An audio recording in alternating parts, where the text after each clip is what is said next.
আল্লাহর নবী বিশ্ব নবী হাবিবুল্লাহ যখন কোরআন দিয়ে মক্কার মানুষের কাছে তিনি একটা একটা করে কোরআন শোনাতে লাগলেন। ওরা জিজ্ঞাসা করলো, এ নবী মুহাম্মদ তুমি এ কোত্থেকে পেলে? এত সুন্দর কথা তুমি কোত্থেকে বলে? আল্লাহ পাক বলে দিলেন, নবী তুমি জবাব দাও, তানজিলুম মির রাব্বিল আলামিন।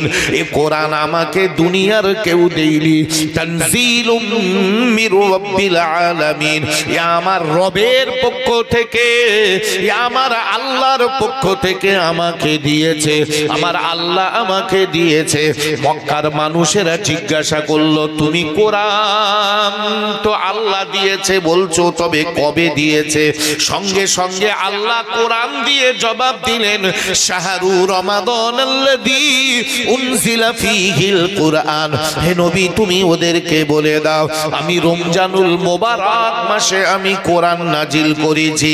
ওরা আবার প্রশ্ন করলো, রমজান মাস তো 30 দিনে এক মাস, তবে রমজান মাসে কবে কখন নাজিল হয়েছে? আল্লাহ জবাব দিলেন, ইন্না আনজালনাহু ফি লাইলাতিল কদরি, আমি লাইলাতুল কদরে কোরআন নাজিল করেছিলাম। তোমরা কি জানো? ওমা আদরাকা মা লাইলাতুল কদর, লাইলাতুল কদরটা কি? আল্লাহ বললেন, লাইলাতুল কদরি খায়রুম মিন আলফি শাহর, লাইলাতুল কদর হলো 1000 মাস অপেক্ষা উত্তম। জোরে বলি সুবহানাল্লাহ। সব কোরআন দিয়ে জবাব দেবে। কেন এত এত উত্তম রাত? কেন? তানাজ্জালুল মালাইকাতু ওয়ার রূহু, ওই রাতে আসমান থেকে ফেরেশতারা সব নিচে নেমে আসে। তারা মানুষের দাঁড়ে দাঁড়ে যায়, কোন মানুষ কত রাত জেগে কি ইবাদত করছে, কে নামাজ পড়ছে, কে কলমা পড়ছে, কে তাসবিহ পড়ছে, সবগুলো নিয়ে আল্লাহর কাছে দেবে। এই ফেরেশতারা থাকে কত? হিয়া হাত্তা মাতলাইল ফজর, একেবারে ফজরের টাইম না হওয়া পর্যন্ত ওই ফেরেশতারা সারা রাত এমন করে ঘোরে। এই জন্য তো আমরা লাইলাতুল কদরের রাতে জেগে জেগে ইবাদত করি। করেছিলেন তো নাকি? লাইলাতুল কদরে আমরা কেন ইবাদত করি? এই জন্য ওই রাতে ফেরেশতারা নিচে নেমে আসে। তানাজ্জালুল মালাইকাতু ওয়ার রূহ, আমার আল্লাহ বললেন আসমান থেকে ফেরেশতারা নিচে নেমে আসে। কিন্তু আফসোস, আমরা সেই কোরআন বুঝতে চাই না, আমরা সেই কোরআন সঠিকভাবে আমরা পড়তে চাই না, কোরআন থেকে আমরা দ্বীনটাকে গ্রহণ করতে চাই না, যার কারণে আমরা পথহারা হয়ে যাচ্ছি, আমরা বিমুখ হয়ে যাচ্ছি, আমরা কোরআন থেকে দূরে সরে যাচ্ছি। একটাই কারণ, আমরা কি হচ্ছি? পথহারা হয়ে যাচ্ছে। আজকে গোটা ভারতবর্ষে কিভাবে এই ওয়াকফ নিয়ে কি হচ্ছে একটু খবর টবর রাখেন তো নাকি? কি সর্বনাশ করেছে জানেন? আসলে গ্রামগঞ্জের মানুষ, সাধারণ মানুষ যারা এই বিষয়ে বোঝে না, তারা এত খবর তো সবাই রাখতে পারে না। সাধারণ মানুষ, বয়স্ক মানুষ, এই যে ধরে নেন মসজিদ, আগেকার সময় কি হতো যে আমাদের বাপ চাচারা একটা মসজিদ করা হবে, তা গ্রামের মোড়ল মাতব্বাররা বলতো, দেখো বাবা মসজিদ তো হবে, কিন্তু মসজিদটা চলবে কি করে? পয়সা লাগবে তো, ইমাম সাহেবের একটা পয়সা দিতে হবে, মুয়াজ্জিনের একটা পয়সা দিতে হবে, মসজিদের ঝাড়বাতি আসে, মানে তেলবাতি আসে, এত কারেন্ট ফারেন্ট তো ছিল না। একটা ভয় সেই মানে কি বলে হারকেন, লণ্ঠন, তা তেল কিনতে হবে, একটা ইমাম সাহেবের দুটো পয়সা দিতে হবে, মুয়াজ্জিন আজান দেবে তার দুটো পয়সা দিতে হবে, একটা খরচ আছে। তো আচ্ছা ঠিক আছে, আমি 2 কাঠা জমি দান করছি, এ বলে আমি 6 কাঠা জমি দান করছি। এইরকম করে মসজিদের জন্য, ঈদগার জন্য, খানকার জন্য জমি, প্রচুর জমি দানের জমি দান করা। এই দান করা জমিগুলো কি হলো না, আমরা একটা ওয়াকফ করে দিচ্ছি। কার নামে? এই ওয়াকফ 2 রকমের হয়, একটা হচ্ছে ওয়াকফে লিল্লাহ, আর একটা হলো ওয়াকফে আওলাদ। ওয়াকফ 2 রকমের। এই ওয়াকফ কোত্থেকে উঠেছিল এর অনেক ইতিহাস। হযরত নবী আকরাম সাল্লাল্লাহু আলাইহি ওয়াসাল্লাম ওহদের যুদ্ধে আল্লাহ নবী সাল্লাল্লাহু আলাইহি সাল্লাম যুদ্ধ করতে যাচ্ছেন, যুদ্ধ ময়দানে। তো একজন ইহুদি আমার নবীর ব্যবহার দেখে এত মুগ্ধ হয়ে গেল, ওই ইহুদি এসে বলেছিল, হুজুর আমার কোনো ছেলে মেয়ে উত্তরসূরি নেই, আমার অনেক পয়সা, তো আমি এই আমার যা স্থাবর অস্থাবর সয় সম্পত্তি টাকা পয়সা সব আমি আপনাকে দিলাম। নবী বললেন, নবীরা কোনো দান সাদকা নিতে পারে না, বলছেন আমি আপনার দেবো। তো নবী বললেন, না, নবীরা গরিব না, নবীরা অসহায় না, নবীরা কোনোদিন খাওয়া না হলেও কারো কাছে হাত পাতবে না, নবীদের জন্য টাকা ফেতরা সাদকা এসব চলে না। তো উনি বললেন আমি দেবো। তখন আল্লাহ নবী বললেন, তুমি এক কাজ করো, তুমি আল্লাহর নামে দাও। কার নামে দেবে? আল্লাহর নামে দাও। এটাকে কি বলা হয়? ওয়াকফ মানে দান, আল্লিল্লাহ মানে আল্লাহর জন্য, আল্লাহর জন্য দান। নবী তার জন্য খুব দোয়া করলেন, তিনি ঈমান আনলেন, তিনি মুসলমানও হয়ে গেলেন। হযরতে তালহা রাদিয়াল্লাহু তাআলা আনহু এই দৃশ্য দেখে ওনার একটা মানে জমি ছিল মসজিদে নববীর পাশে, মসজিদে নববীর পাশে হযরতে তালহা রাদিয়াল্লাহু তাআলা আনহুর একটা সুন্দর জমি ছিল। তো উনি কি করলেন, উনি যখন কোরআনের একটা আয়াত নাজেল হলো, কি লান তানালুল বিররা হাত্তা তুনফিকু মিম্মা তুহিব্বুন, তোমরা আল্লাহর রাস্তায় ওই জিনিসটা দান করো যেটাকে তোমরা সবথেকে বেশি ভালোবাসো। আমরা দান করি পকেট ছিঁড়ে ছিঁড়ে, যে ছেঁড়াপানা টাকা, হে ফকিরির দেবো আবারে করবে, তার মানে খারাপটারে দেই। কিন্তু আল্লাহ নবী সাল্লাল্লাহু আলাইহি সাল্লামকে আল্লাহ কোরআন দিয়ে কি বললেন? লান তানালুল বিররা হাত্তা তুনফিকু মিম্মা তুহিব্বুন, তোমরা যেটা বেশি ভালোবাসো সেইটা আল্লাহর রাস্তায় দান করো। এই আয়াত নাজেল হওয়ার পরে হযরতে তালহা রাদিয়াল্লাহু তাআলা আনহু তিনি নবীর কাছে এসে বলেন, হুজুর মসজিদের পাশেই একটা খেজুর বাগান, খুব দামি বাগান, খুব দামি বাগান, ওই খেজুর বাগানটা আমি আল্লাহর রাস্তায় দান করব। আল্লাহ নবী বললেন, তালহা তোমার কি আর কোনো জমি আছে? তা বললে, হুজুর না, এইটাই আমার সম্পদ। আর আল্লাহ যখন বলেছে মহব্বতের জিনিস দান করতে হয়, তো এইটার আমি খুব ভালোবাসি, খুব মহব্বত করি, তো এইটাই আমি দান করে দেবো। তখন আল্লাহ নবী বললেন, তুমি ওয়াকফে আওলাদ করো, এর কিছু ভোগ দখল তোমার ছেলেপিলেরাও করবে। তো এই ওয়াকফ শুরু, সেই থেকে চলতে চলতে, সেই 1400 বছর থেকে চলতে চলতে চলতে আমাদের ভারতবর্ষে হাজী মোহাম্মদ মহাসিন বলে একজন খুব ধনী মানুষ ছিলেন। তিনি মুসলমানদের এই গরিবী হালাত দেখে তার হাজার হাজার বিঘে জমি তিনি সারা গরিব মানুষের জন্য দান করেছিলেন, আল্লাহর রাস্তায় ওয়াকফ করে দিয়েছিলেন। এই রকম করতে করতে ভারতবর্ষে নয় বরং পশ্চিমবঙ্গে ওয়াকফ সম্পত্তি কতটা জানেন? 6,44,000 একর। আপনি হিসাব করলি কত?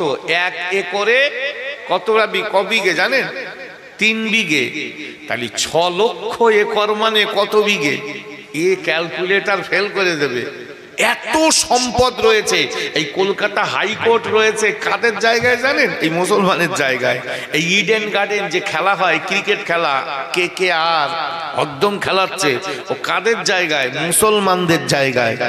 এই এমন করে এই মনুমেন্ট কাদের জায়গায়? মুসলমানদের জায়গায়। সব এগুলো সব দান করা সম্পত্তি। ভাই এর বিনিময় কি দেয় জানেন? 326 টাকা দেয় কলকাতা হাইকোর্ট বছরে ভাড়া। তার মানে কিরাম চালাকি করে মুসলমানদের সম্পদগুলো এইভাবে পড়ে রয়েছে। ভাই এই চোরে চোরে মাস্তি তো ভাই তুমি কারে ধরবে? এই সব চলছে এইরকম করে।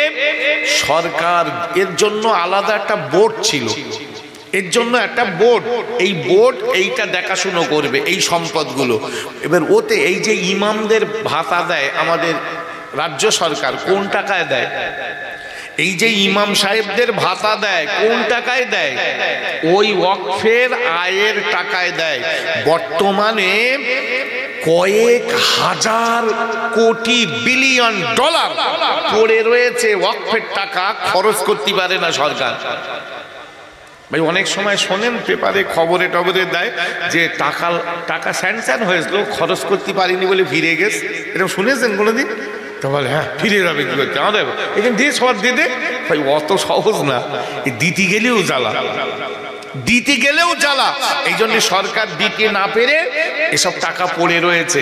এখন কেন্দ্রীয় সরকার, মোদী সরকার, অমিত শাহ, এরা দেখলো যে ভারতবর্ষের সব থেকে জমি কার বেশি, ওরা খোঁজ নিতে লাগলো। ধরে নেন আপনাদের এই কি জায়গাটার নাম রামরায়ের ঘেড়ি, 6 নম্বর রামরায়ের ঘেড়ি বলছিল। তো এই গ্রামে সবার কি একরকম জমি? কারো 6 বিঘে, কারো 3 বিঘে, কারো 9 বিঘে, এর মধ্যে কারো দেখা যাচ্ছে 100 বিঘেও থাকতে পারে। তো সব থেকে জমি বেশি কার ভারতবর্ষে? সেটা হলো সেনাদের। যে সৈন্য রয়েছে, এই সৈন্যদের দখলে রয়েছে সব থেকে বেশি সেনা। তারপরে কার? তারপরে হলো রেল। এই যে রেল লাইন রয়েছে, এই রেল দপ্তরের 2 নম্বরে সব থেকে বেশি জমি। 3 নম্বরে হচ্ছে মুসলমানদের ওয়াকফের সম্পত্তি। ভারতবর্ষে সব থেকে বেশি সৈন্য, 2 নম্বরে রেল, 3 নম্বরে হলো ওয়াকফের সম্পত্তি, মানে মুসলিমদের সম্পত্তি। তাই ওদের একটা কুনজর লেগে গেল, ওই সর্বনাশ, এতটা জমির মালিক ওরা, যদি জানতে পারে তো মুশকিল, আমাদের তো ল্যাং মারবে, এই সব ভয় লেগে গেছে। ওরা এইবারে একটা আইন এনেছে যে তোমার কাছে এসে বলবে এখানে ধরো তোমাদের এইটা ঈদগাহ। ভাই এই ঈদগাহ কবে থেকে রয়েছে আমরা জানি, হয়তো আমার দাদা তার দাদার আমলতে চলছে। এখন এসে ডিএম থেকে চিঠি পাঠাবে, রামরায়ের ঘেড়ির মসজিদের সেক্রেটারি, তোমাদের ওই মসজিদের পাশে যে কবরস্থান আর ঈদগাহ, ওর দলিল কাগজপত্র নিয়ে দেখা করো। আচ্ছা বলেন দিন, ওই দলিল আপনার জানা আছে? 14 গোষ্ঠী কেউ জানে সে কবেকার দান করা? আমার দাদার আমলের দান। এখন আমি ওর দলিল কোথায় পাবো? এখন বলতে সেই দলিল আনো। এবারে আপনি যাবেন, স্যার এ তো অনেক দিনের জমি, আমি দলিল কোথায় পাবো? তাহলে ও দলিল নেই, কোনো কাগজ আছে না, ও তো ওয়াকফের জমি, দলিল। যাও চলে যাও, পরে সপ্তাহখানি পরে এখানে একটা বোর্ড মেরে দিয়ে যাবে এই জমি সরকারের, কারণ এর কাগজ নেই। কিরম চালাকি করে দেখেছেন? পরে বোর্ড, এবার আপনারা দৌড়বেন কোথায়? কোর্টে যাবেন, কোর্টে গিয়ে তো কাগজ দেখাতে হবে। কোর্ট কি তোমার মুখের কথা নেবে নাকি? কোর্ট বলবে কি জমি তোমাদের, তা প্রমাণ দাও। প্রমাণ কি দিয়ে দেবেন? গ্রামবাসী সবাই এই জমি আমাদের বললি কি কোর্ট শুনবে? কোর্ট বলবে একটা কাগজপত্র দেখাও, তোমাদের যে জমি একটা কাগজপত্র দেখাও। কেটা দেখাবে? কোথায় আছে, কার কাছে আছে, কোথায় পাবে? এই 500 বছর আগের জমির কাগজ কারুর কাছে আছে? এই হলো চালাকি করে ওরা একটা আইন পাশ করতে চাচ্ছে। এই হলো ওয়াকফ বিল। ভাই এর জন্য আমাদের রুখে দাঁড়াতে হবে, আমাদের প্রতিবাদ করতে হবে, আমাদের মানে এর প্রতিহত চেষ্টা করতে হবে। হ্যাঁ আমরা পারবো, আমরা বলছি না যে বন্দুকলে লাঠিলে সব বেরিয়ে পড়ো, জবান তো রয়েছে, মুখ তো রয়েছে। আমরা এর বিরুদ্ধে বলবো যে না, এটা আমরা মানবো না। ফুরফুরা শরীফের ইমরান সিদ্দিকী হুজুর, মেহরাব সিদ্দিকী হুজুর সবাই মিলে একটা মিটিং ডেকেছে কলকাতায়। ডেট সম্ভবত ঘোষণা করেছে কি এখনো করিনি, তবে যদি করে আমরা চেষ্টা করব সবাই মিলে কলকাতায় গিয়ে তাদের সমর্থনে একটু বলা যে না, আমরা এই কথা মানব না, আমাদের বাপদাদার জমি। এতে কি হবে? ধরে নেন এই কবরস্থানটা আপনাদের, এই কবরস্থানটা আপনাদের। এখন আপনাদের কাছে একটা চিঠি আসবে ডিএম অফিস থেকে যে তোমাদের ওই কবরস্থানের কাগজ নিয়ে দেখা করো। এখন ধরে নেন আপনাদের বাপদাদা কাল থেকে কবর হয়ে হয়ে আসতেছে, সবাই জানে, আবার এ মাথা শেষ ওই মাথাতে শুরু, এরকম কবর হচ্ছে। এখন আপনি কাগজটা জানে না, ডিএম অফিসে যাবে, বললো ঠিক আছে এই কবরস্থানটা সরকারির, যখনই কেউ মরে যাবে মাটি দেওয়ার আগে ডিএম এর কাছ থেকে লিখিত পারমিশন নিতে হবে। শালা আমার বাপের জমিতে আমরা মাটি দেবো, ওর কাছ থেকে সেই চাঁড়ালের কাছ থেকে লিখে আনতে হবে। কিরম বিপদ হবে জানেন? হ্যাঁ ডিএম অফিসই দৌড়ো, ওখান থেকে বসে বসে বসে বসে আশীর্বাদ মাটি, সে ডিএম এর পারমিশন আসেনি, জানাজা বন্ধ, কারণ পারমিশন আসেনি, মাটি দেওয়া যাবে না। ওখানে পুলিশ এসে ধরলে যাবে। তোমার বাপের জমি ওয়াকফ করা, খুনলি তো পুলিশ এসে ধরলে যাবে। কিরাম জ্বালায় ফেলবে জানেন, এই হলো বিপদ। সেই জন্য আমাদের বুঝতে হবে, আমাদের প্রতিবাদ গড়ে তুলতে হবে যে আমরা তো ভারতীয়, আমরা তো বাংলাদেশ থেকে কেনা আসিনি, তাহলে আমাদের জমিগুলো এরম চালাকি করে কেড়ে লওয়ার মানে কি? তার মানে কি তাড়িয়ে দেবে? কি বলতে চাচ্ছ? কলে কৌশলে এরম জুলুমবাজি কেন? আমরা এখানে জন্মিছি, এই ভূমি হুব্বুল ওতনি ঈমানুন, জন্মভূমির মায়া, এটাই তো ঈমান। অথচ আমাদের উপরে এরকম জুলুম কেন আমরা মেনে নেব? ভাই এক কথায় আমরা আমাদের ঈমানি কুওয়াত তৈরি করি, ঈমানি শক্তি তৈরি করি, ঈমানি জজবা তৈরি করি। তা না হলে আল্লাহর পক্ষ থেকে লানত নেমে আসবে, কেউ বাঁচাতে পারবে না। একটু দরুদ শরীফ পড়ি। আল্লাহুম্মা সাল্লি আলা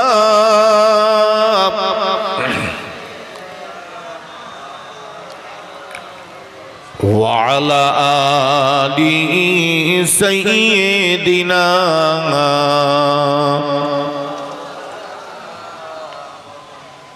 নবী নবী কানে শুনি,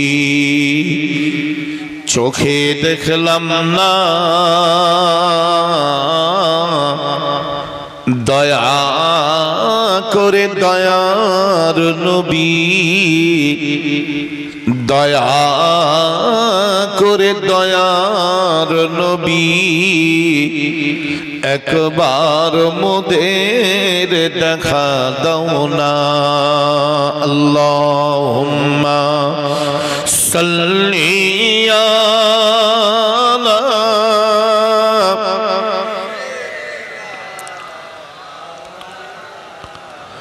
وعلى آل سيدنا